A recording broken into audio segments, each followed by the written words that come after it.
وہ عورت بہت خوبصورت تھی اور اس نے مجھے اپنی طرح خوبصورت بنا دیا تھا۔ میں ایک عام سیدھی سادی سی لڑکی تھی۔ آج سب لڑکیاں بہت خوبصورت لگ رہی تھی۔ وہ مجھے دلہن بنا رہی تھی کیونکہ اس نے میری شادی اپنے شوہر کے ساتھ کروانی تھی اور وہ مجھے اس طرح دلہن بنا رہی تھی۔ میں نے کہا کہ آپ تو خود اتنی پیاری ہیں، پھر آپ نے اپنے شوہر کی شادی کیوں کروانی ہے؟ کہنے لگی تمہیں بھی پتہ چل جائے گا اور آج ہی پتہ چل جائے گا۔ جو بات میں نے تمہیں سمجھائی تھی وہ یاد ہے نا؟ میں نے کہا جی مجھے یاد ہے۔ اس نے مجھے اچھے سے تیار کیا، مجھے پرفیوم لگایا، میرے بالوں کو سیٹ کرتی رہی، پھر اپنے گھر لے گئی۔ اس کے گھر میں اور کوئی بھی نہیں تھا، مجھے اس کا شوہر بھی کہیں نظر نہیں آیا۔ میں نے کہا کہ میں نے تو دیکھا ہی نہیں ہے ان کو، آپ نے میری شادی اپنے شوہر سے کروا دی، اور وہ کیسے دکھتے ہیں مجھے نہیں پتا۔ آپ نے کہا آج کی رات تم دیکھ لو گی۔ اس نے مجھے کمرے میں بٹھا دیا۔ کمرہ بہت بڑا تھا، یہ لوگ بہت زیادہ امیر تھے۔ میں وہاں پر بیٹھ گئی تو کہنے لگی تم تھوڑی دیر بیٹھ کر انتظار کرو، میں اپنے شوہر کو بھیجتی ہوں۔ ارے ہاں وہ تو تمہارا بھی شوہر ہے، میں تمہارے شوہر کو بھیج دیتی ہوں، وہ مسکرا کر کہنے لگی اور وہاں سے چلی گئی۔ میں اپنے شوہر کا انتظار کر رہی تھی۔ جب تھوڑی دیر کے بعد کمرے میں داخل ہوا اور اس نے دروازہ بند کر دیا، جیسے اس پر روشنی پڑی، میں اسے دیکھ کے حیران رہ گئی۔ یہ تو ایک 6 فٹ کا لمبا دڑنگا آدمی تھا اور اس کی شکل، اف! میں دونوں ہاتھوں سے لہنگے کو اٹھایا اور کمرے سے باہر جانے لگی۔ بس مجھے یہاں سے بھاگنا ہی تھا۔ میں اس شخص کے ساتھ زندگی تو کیا گزارتی، 1 گھنٹہ بھی نہیں گزار سکتی تھی۔ میں نے کہا مجھے جانے دو۔ اب مجھے سمجھ آ گئی تھی کہ تمہاری بیوی نے تمہاری دوسری شادی اتنی خوشی خوشی کیوں کروائی ہے، لیکن اس نے میری بات نہیں مانی اور میرے کان میں ایسی بات بتائی کہ میں زمین پر سجدے میں گر گئی، کیونکہ اس نے مجھے کہا کہ آج رات میں اور تم صرف، میرے ماں باپ اس دنیا سے جا چکے تھے، گھر میں بہنیں تھیں اور میرے پاس ان کا پیٹ بھرنے کے لیے کچھ بھی نہیں تھا۔ میری ماں نے بار بار مجھے کہا تھا تو ہی بڑی ہے، اگر تو ہی کچھ نہیں کرے گی تو کیا ہوگا بتا دے، اگر کوئی اور راستہ ہے تو ہم اس پہ چل لیتے ہیں یا پھر ہم سب کو زہر دے دیں۔ میں اتنی مجبور ہو چکی تھی کہ اب وہی طریقہ رہ گیا تھا جو ایک عورت کے پاس ہوتا ہے، لیکن یہ معاشرہ اسے غلط کہتا ہے۔ شاید وہ طریقہ غلط بھی ہوتا ہے، لیکن کوئی بھی عورت اپنی مرضی سے اس راستے پر نہیں چلتی۔ آج جب بہنوں کو دیکھا تو دل خون کے آنسو رونے لگا۔ 2-3 دن سے انہوں نے کچھ نہیں کھایا تھا۔ پھر وہ مسکرا رہی تھی اور کہہ رہی تھی کہ باجی کوئی بات نہیں، کچھ نہ کچھ ہو جائے گا۔ آج میں گھر سے یہی سوچ کر نکلی تھی کہ بس ان کے لیے روٹی کا انتظام کر کے لاؤں گی، جب میں نے ایک عجیب سی بات سنی۔ میں پارک میں بیٹھی ہوئی تھی اور میرے ساتھ آگے 2 عورتیں بیٹھ گئیں۔ پہلے ادھر ادھر بہت خوار ہوئی تھی، کچھ نہیں ملا تو یہاں بینچ پہ آ کے بیٹھ گئی اور رونا شروع کر دیا۔ عورتیں آپس میں باتیں کر رہی تھی کہ ادھر ایک عورت نے عجیب سا اعلان کیا، پاگل ہو گئی ہے، لگتا ہے پاگل ہے۔ یہ دونوں عورتیں شادی شدہ تھیں۔ اس میں سے ایک کہنے لگی اگر میں کماری ہوتی تو میں ایسے موقع سے فائدہ اٹھاتی، صرف ایک رات کے لاکھوں روپے کون دیتا ہے۔ جب میں نے یہ بات سنی تو میں حیران رہ گئی کہ ایک رات کے لاکھوں روپے، یہ کیا مطلب ہے؟ کون سے لاکھوں روپے؟ وہ عورتیں آپس میں باتیں کر رہی تھی اور کہہ رہی تھی کہ یہ تو صرف کماری لڑکیوں کے لیے ہے۔ میں نے ان سے پوچھا کہ یہ باتیں کہاں ہو رہی ہیں، تو وہ کہنے لگی کہ وہ وہاں پارک کے دوسرے کونے میں ایک پاگل عورت بیٹھی ہے، کہتی ہے میں اپنے شوہر کے لیے یہ سب کچھ کر رہی ہوں، جو لڑکی اس کے ساتھ ایک رات گزارے گی میں اس کو لاکھوں روپے دوں گی۔ یہ سن کر میں حیران رہ گئی۔ اس دنیا میں پتہ نہیں چلتا کہ کس انسان کے ساتھ کیا معاملہ ہے۔ اب کسی کو کیا پتا تھا کہ میں تو گھر سے یہ سوچ کر نکلی تھی کہ چاہے مجھے کچھ بھی کرنا پڑے، میں نے تو پیسے کمانے ہیں، اور اگر ایک رات کے لاکھوں روپے مل رہے ہیں تو پھر مجھے اور کیا چاہیے تھا۔ میں اس طرف چل پڑی۔ وہ عورت واقعی وہاں کھڑی تھی، مختلف عورتوں کو دیکھ رہی تھی۔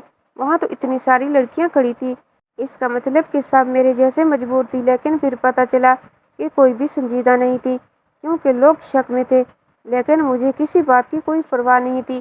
میں نے اسے کہا کہ میں تیار ہوں۔ وہ کہنے لگی کہ ہاں تم ہو بھی خوبصورت، مجھے بالکل تم جیسی لڑکی چاہیے تھی۔ مجھے ایسا لگا جیسے یہ سب کچھ میری قسمت میں لکھا تھا، کیونکہ جب قسمت میں لکھا ہوتا ہے تو فوراً سب کچھ مل ہی جاتا ہے، اور میرے ساتھ بھی ایسا ہی ہوا تھا۔ اس نے میرا ہاتھ پکڑا اور مجھے گاڑی میں بٹھا کے لے گئی۔ اس کی گاڑی بہت ہی ٹھنڈی تھی گرمی سے۔ جب میں اے سی والی گاڑی میں آ کے بیٹھی تو میرا دماغ چلنا شروع ہو گیا۔ میں نے کہا آپ مجھے بتائیں کہ آپ کیا کہہ رہی ہیں؟ اس نے کہا کہ میں تمہیں کوئی تفصیل نہیں بتانے والی، تمہیں میرے شوہر کے ساتھ ایک رات گزارنی ہے اور میں تمہیں اس کے لاکھوں روپے دوں گی۔ میں نے کہا کتنے پیسے؟ اس نے کہا کہ 20 لاکھ۔ 20 لاکھ کا نام سن کر میں حیران رہ گئی۔ میں نے کہا کہ کہیں آپ کچھ اور تو نہیں کرنے والی؟ اس نے کہا اس سے برا اور کیا ہو سکتا ہے؟ میں نے کہا ہاں یہ بات تو ٹھیک ہے۔ میں نے اسے کہا کہ آپ کو صرف ایک رات کا کام ہے؟ اس نے کہا صرف ایک رات کا کام ہے۔ میں نے کہا پھر آپ میری ایک بات مانیں گی کیا؟ کہنے لگی کون سی بات؟ کیا تم تیار نہیں ہو؟ میں نے کہا تیار ہوں۔ اس نے کہا 10 لاکھ روپے پہلے دوں گی اور 10 لاکھ صبح صبح مل جائیں گے۔ میں نے کہا میری بات یہ ہے کہ آپ اپنے شوہر سے میرا نکاح کروائیں گی؟ تو وہ کہنے لگی کہ میں اس بارے میں سوچوں گی لیکن تمہیں دلہن ضرور بناؤں گی، شاید تمہارا نکاح بھی کروا دوں۔ میں نے کہا کہ شاید نہیں، دیکھیں میں اس طرح کی لڑکی نہیں ہوں۔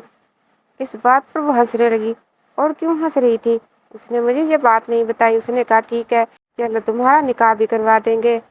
مجھے یقین نہیں تھا کہ وہ میرا نکاح کرواتی ہے یا نہیں، پر میں اپنے دل کی تسلی دینے کے لیے کہہ دیا، گھر والوں کو فون کر دیا کہ مجھے نوکری مل گئی ہے لیکن نائٹ ڈیوٹی ہے، میں صبح آ جاؤں گی۔ وہ لوگ سوال کرنا چاہتے تھے، پریشان ہو رہے تھے، لیکن میں نے سوال کرنے کا کوئی موقع نہیں دیا۔ وہاں سے مجھے سیدھا پارلر لے گئی اور کہنے لگی تم پر تو ابھی 2 گھنٹے پارلر میں بھی لگیں گے۔ دوپہر 12 بجے کا وقت تھا۔ ہم لوگ پارلر چلے گئے اور تقریباً 5 بجے تک تیار ہو گئے۔ میں نے جب اپنے آپ کو آئینے میں دیکھا تو میں حیران رہ گئی۔ میں بہت زیادہ خوبصورت لگ رہی تھی اور مجھے دلہن بنا دیا گیا تھا۔ اس نے پورے انتظامات کیے تھے، میں اتنی پیاری لگ رہی تھی، لیکن میں اس عورت کو دیکھ کر حیران تھی۔ وہ تو خود بھی بہت پیاری تھی، پھر کیوں اپنے شوہر کی مجھ سے شادی کروا رہی تھی؟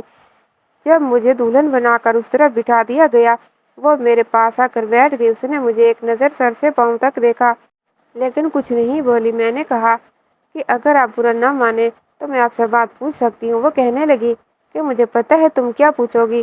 اچھا پوچھو۔ اس کا دھیان فون کی طرف تھا۔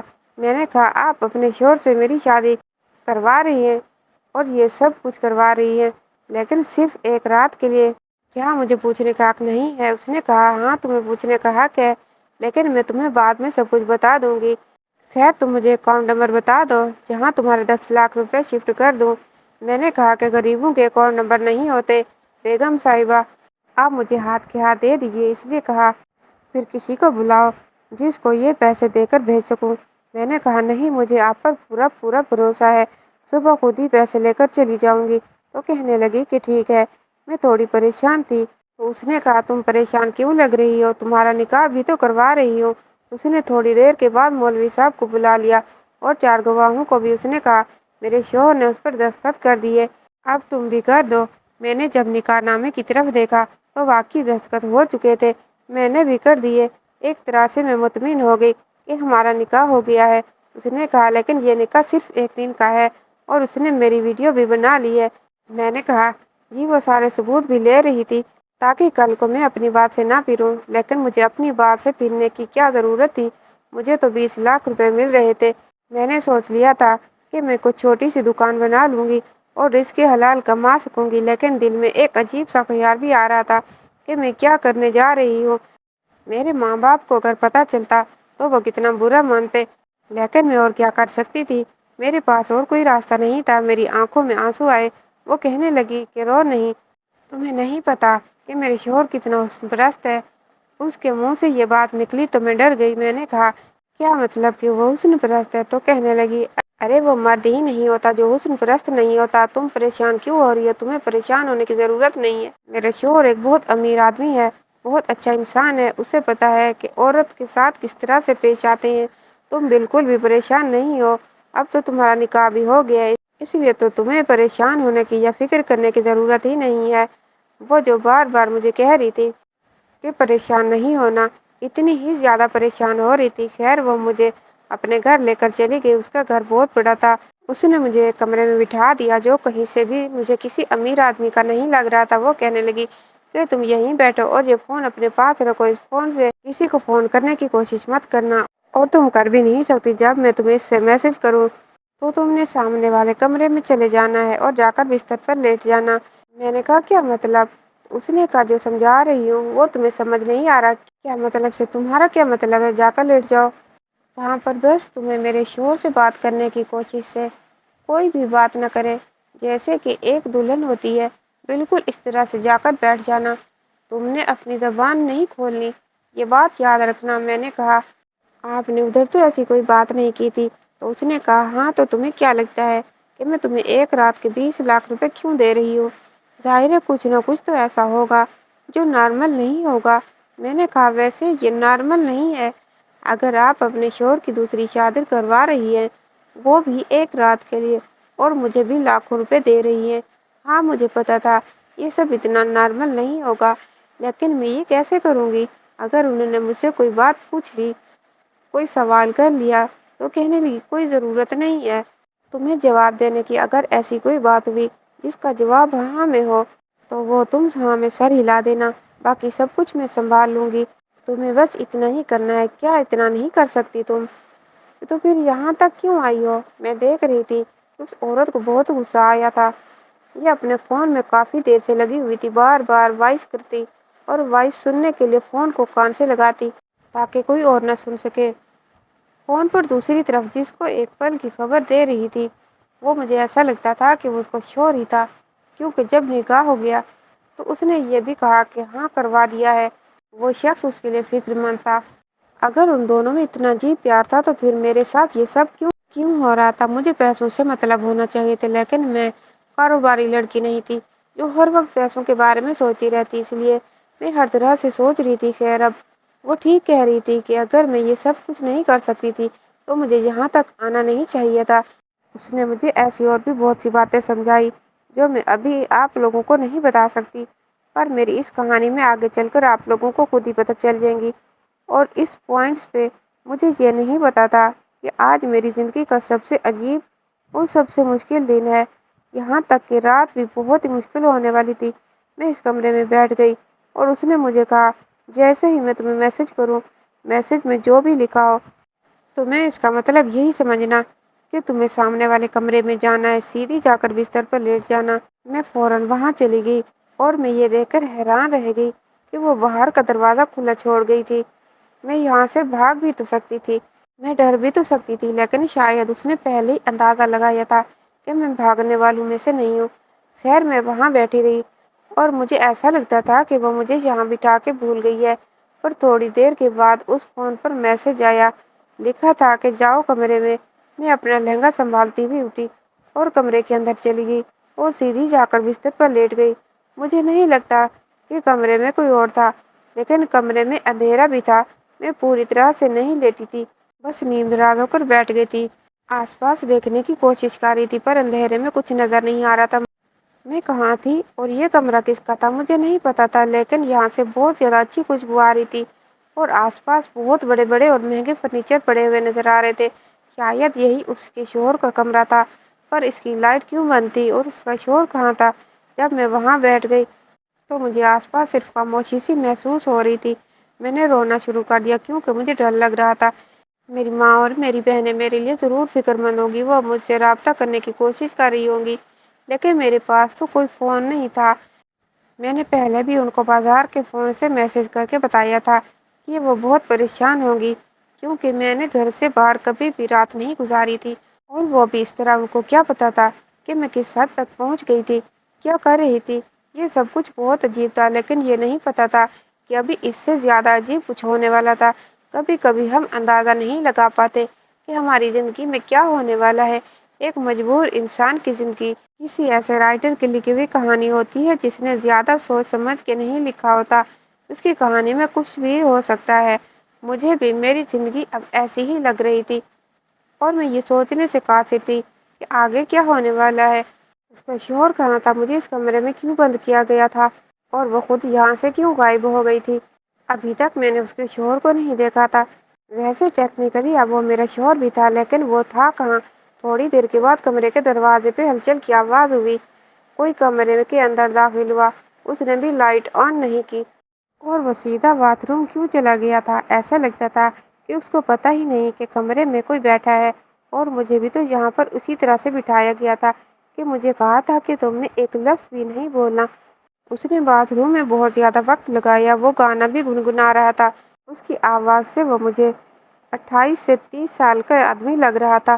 تھوڑی دیر کے بعد آ کر بستر کے دوسرے کنارے پر بیٹھ گیا، اور جب اسے پتہ چلا کہ میں اسی کمرے میں ہوں تو کہنے لگا، سمیرا تم پہلے سے ہی یہاں ہو؟ صبح تو مجھ سے اتنا جھگڑا کر رہی تھی، لگتا ہے تمہاری عقل ٹھکانے آ گئی۔ میرا نام سمیرا نہیں بلکہ میرا نام سمینا تھا، لیکن اس کو میرے نام کے بارے میں کیا پتا؟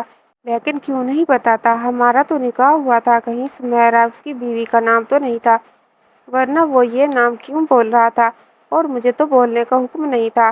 مجھے تو کیا کہا گیا تھا کہ تم نے کچھ بولنا ہی نہیں ہے، اس لیے میں چپ بیٹھی تھی۔ وہ کہنے لگا کہ اچھا ٹھیک ہے، معاف کیا تم کو۔ تم عورتوں کو معافی مانگنی نہیں آتی، اپنی غلطی کبھی بھی نہیں مانتی، غلطی کر کے پاس آ کر بیٹھ جاتی ہو، اور ہم مرد ہیں کہ تمہیں معاف کر دیتے ہیں، لیکن جب تم عورتیں ہم سے ناراض ہو جاتی ہو تو مردوں کو نہ جانے کتنی دیر تک بولنا پڑتا ہے، زبان چلانی پڑتی ہے، باتیں کرنی پڑتی ہے، تب کہیں جا کے تم لوگ مانتی ہو۔ لیکن خیر ہے، اب ہم کیا کر سکتے ہیں؟ میں تمہارا شوہر ہوں تو مجھے ہی تمہیں منانا پڑے گا۔ مجھے لگی نہیں ہے، لیکن آج تم بول کیوں نہیں رہی ہو؟ اور یہ تم نے کیسے کپڑے پہن رکھے ہیں؟ شاید مجھے اندھیرے میں دیکھنے کی کوشش کر رہا تھا۔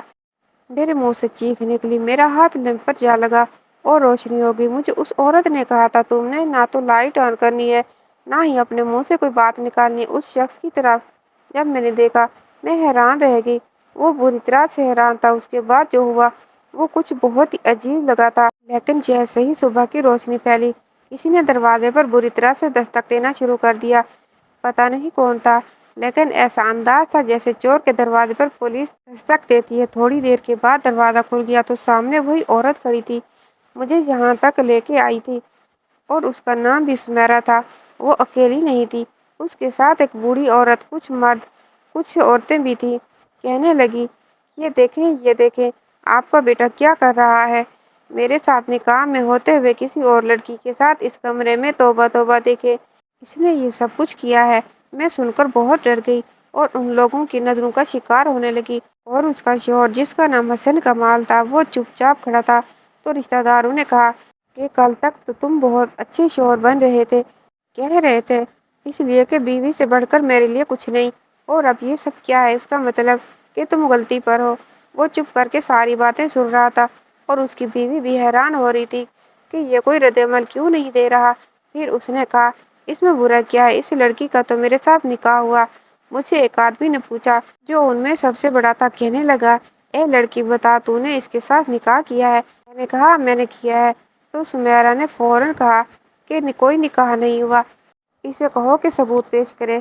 میں نے کہا آپ کے پاس تو ثبوت ہے۔ وہ کہنے لگے، میرے پاس تیرے نکاح کا ثبوت کیسے ہوگا؟ کیا میں تیری شادی اپنے ہی شوہر سے کرواؤں گی، یا میرا دماغ خراب ہے کہ میں خوبصورت لڑکی کی شادی اپنے دل پھینک شوہر سے کروا دوں گی تاکہ وہ مجھے چھوڑ دے؟ یہ کیسی بات ہے بھلا؟ کون سی بیوی اپنے شوہر کی شادی ایک کم عمر اور خوبصورت لڑکی کے ساتھ کرواتی ہے، اس شوہر کی جس میں اتنی محبت ہو؟ یہ تو آپ سب لوگ جانتے ہیں۔ مجھ پر الزام لگایا جا رہا تھا کہ میرا کسی لڑکے کے ساتھ چکر چلے گا، لیکن اس نے کوئی ثبوت بھی پیش نہیں کیا تھا۔ اب آپ لوگ فیصلہ کریں، کیونکہ اب تو ثبوت آپ کے سامنے ہے۔ کمال کے رشتہ دار اسے برا بھلا کہنے لگے، تم اپنی بیوی پر الزام لگا رہے تھے اور یہاں پر اپنے ہی گھر میں یہ سب کچھ کر رہے ہو۔ لیکن اس کی خاموشی اور چہرے پر جو سکون تھا، اس کو دیکھ کر کسی کو نہیں پتا تھا کہ وہ کیا سوچ رہا ہے اور کیا ہونے والا ہے۔ اس نے کھڑے کھڑے سمیرا کی طرف دیکھا اور اسے 3 دفعہ بول کر طلاق دی۔ اس نے کہا کہ میں کمال نوید حسن اپنے پورے حواس میں سمیرا اسلم کو طلاق دیتا ہوں، طلاق دیتا ہوں، طلاق دیتا ہوں۔ سب لوگ حیران رہ گئے اور سمیرا دل پہ ہاتھ رکھ کے بیٹھ گئی۔ ان لوگوں نے کہا کہ ہمارے خاندان میں اچانک کسی مرد نے عورت کو طلاق نہیں دی۔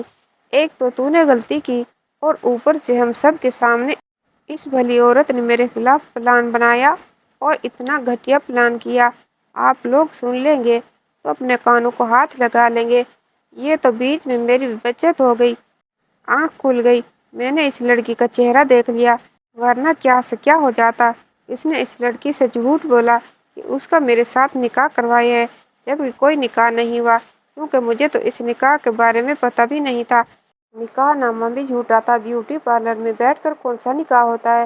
پھر اس معصوم لڑکی کو بیوقوف بنا کر پیسوں کا لالچ دے کر یہاں پر بھیج دیا تاکہ یہ ثابت کر سکے کہ میرا کسی اور کے ساتھ چکر ہے، کیونکہ کچھ دن پہلے میں نے اس کا چکر پکڑ لیا تھا۔ اپنے سے آدھی عمر کے لڑکے کے ساتھ اس نے چکر چلا رکھا تھا، اور اس سے پہلے کہ میں اس کے خلاف کوئی ثبوت تلاش کر لیتا اور اسے اپنی زندگی سے نکال دیتا، اس نے میرے خلاف یہ چال چلی۔